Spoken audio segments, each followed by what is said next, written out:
Building a rock star sales team in your agency is not easy.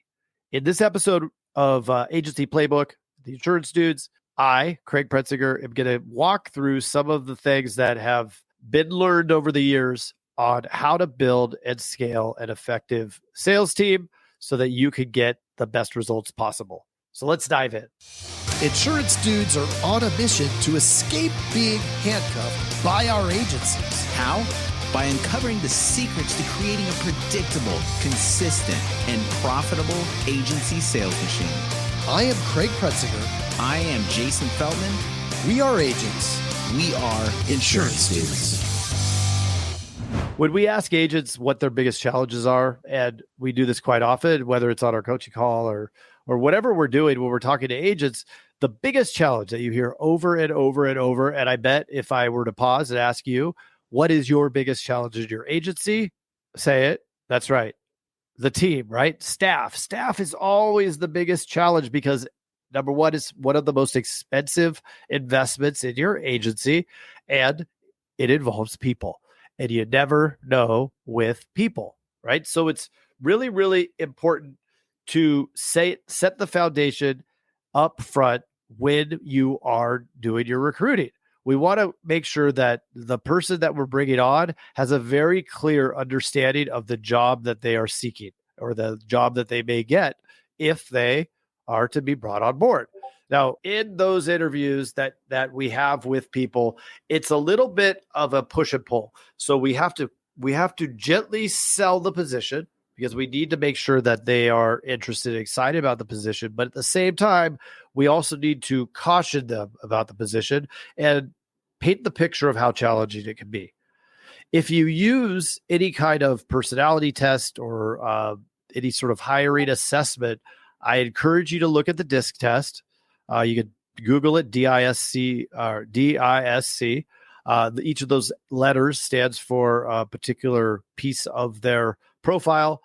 What we typically see over time that has worked well for the sales agent role, at least in the captive world, where there's a lot, and I guess in both instances in independent, there's also a lot of monotony, is we need to have a high S because they're going to be steady. They're going to be doing a lot of repetitive tasks, right? Doing the quoting. Now, we also need to find a high D, which means that they're driven, and maybe a medium I. And that I is kind of the their energy, how great they present themselves. Now, we don't want too high of an I because then pretty much they're more of an entrepreneur. So we want it to be a little bit lower because we don't want to get that person who is going to want to leave to start their own agency and they're using you as their trainer.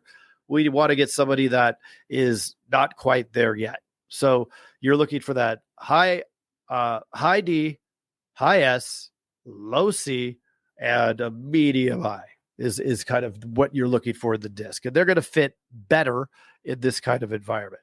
Now, you're not making all your decisions just off of some assessment. This is the qualifier.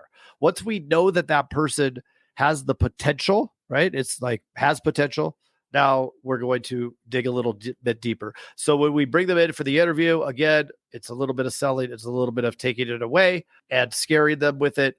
And then we want to ask a lot of situational questions where we put them in the job and we make them think about that and respond accordingly.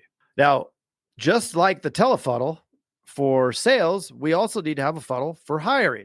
We don't ever want to be in the position where things are going great. I'm full. I have tons of people. I don't need to worry about it because this is when the other foot is about to drop.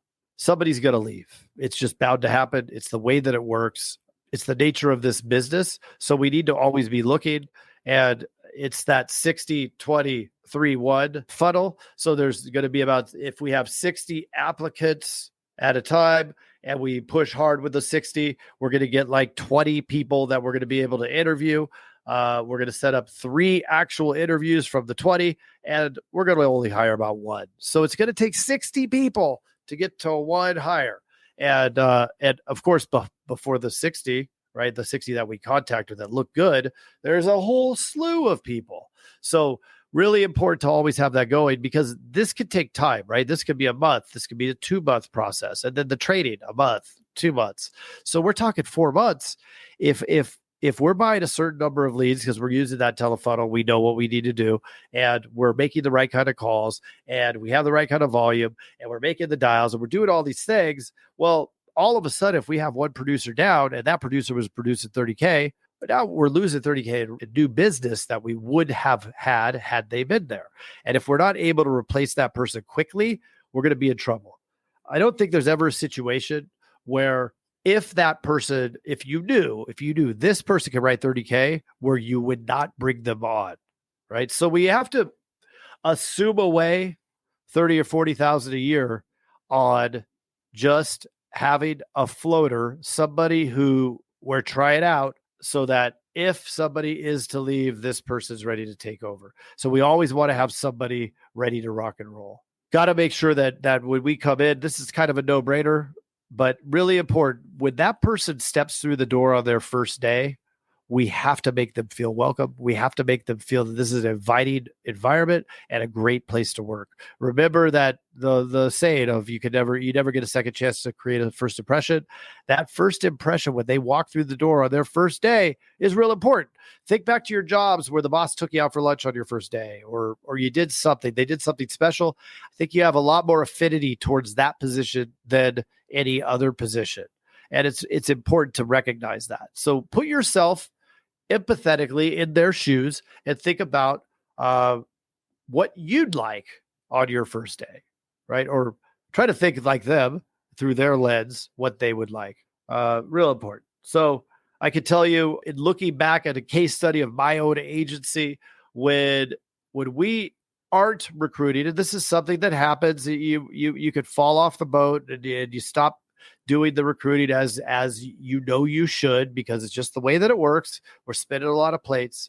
But if that process isn't in place, you could really find yourself in some tough positions. So make sure that you're always looking for that next candidate and always running some sort of interview process weekly.